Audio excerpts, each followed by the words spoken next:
Sou a doutora Vanessa Sanvido, sou mastologista aqui do Corpo Clínico do Hospital Santa Catarina e vou vir conversar com vocês um pouquinho sobre o câncer de mama. Vocês sabiam que o câncer de mama é o carcinoma mais frequente no sexo feminino, excetuando o câncer de pele e não melanoma? E que alguns fatores de risco a gente pode ter impacto e diminuir o risco da doença? É importante saber também que o risco de uma mulher desenvolver o câncer de mama ao longo da vida chega a ser 1 a cada 12 mulheres brasileiras. Quando a gente fala de fatores de risco, a gente pode dividir em 2 tipos. O primeiro deles seriam os fatores de riscos não modificáveis, que quais são? O sexo feminino, então as mulheres têm o risco aumentado do câncer em relação de mama em relação aos homens. A idade, então o câncer de mama aumenta com a idade. Histórico familiar e herança, hereditariedade. Então a gente sabe que 5 a 10% dos cânceres de mama são hereditários e esses fatores são não modificáveis.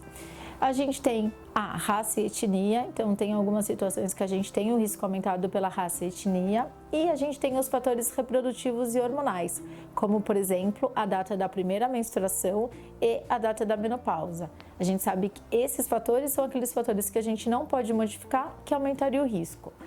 Por outro lado, a gente tem os fatores de riscos modificáveis, que são aqueles que a gente pode ter um impacto direto tentando diminuir o risco da doença.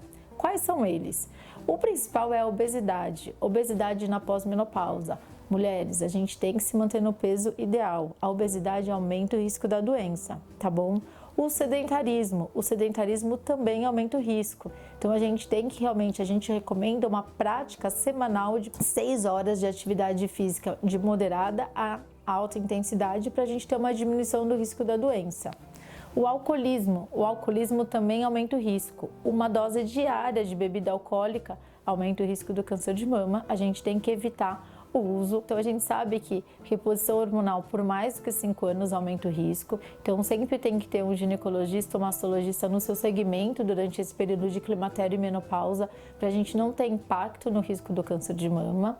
Como que eu faço o rastreamento? Para aquela paciente que tem o risco habitual, mamografia anual a partir dos 40 anos. Essa é a recomendação da Sociedade Brasileira de Mastologia e a gente recomenda para todas as nossas pacientes.